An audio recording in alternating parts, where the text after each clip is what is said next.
ในตอนเช้าวันที่4พฤศจิกายน2025นี้อยู่ที่ห้องประชุมชั้น3ห้องว่าการปกครองเมืองเวียงทองแขวงบุรีคำไซ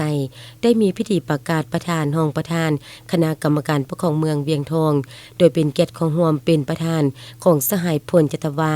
คำแพนวิริธรรมกรรมการประจำพรรคแขวงหัวหน้าการทหารกองบัญชาการทหารแขวงมีบรรดาคณะประจำพรรคเมืองคณะพรรคหัวหน้า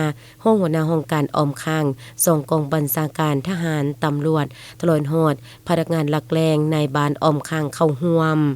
ในพิธีทานสมพงษ์พรหมวาทรองเลขาพรรคเมืองหัวหน้าคณะจัดตั้งเมืองได้ขึ้นผ่านข้อตกลงของท่านเจ้าแขวงเลขที่702/คบส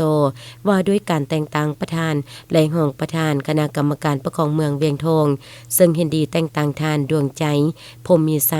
เป็นประธานคณะกรรมการปกครองเมืองและเห็นดีแต่งตั้งท่านทองฤทธิ์สิทธิอัมพาเป็นห้องประธานคณะกรรมการปกครองเมืองในพิธีได้มีการมอบภาพข้อตกลงอย่างเป็นทางการโอกาสดังกล่าวท่านประธานก็ได้มีคำเห็นชี้นำหลายปัญหาเป็นต้นให้เอาใจใส่เคลื่อนไหวตามสิทธิพระบทบาทที่ได้กำหนดไว้ในกฎหมายนำไปจะตั้งปฏิบัติตามการมอบหมายให้มีผลสำเร็จ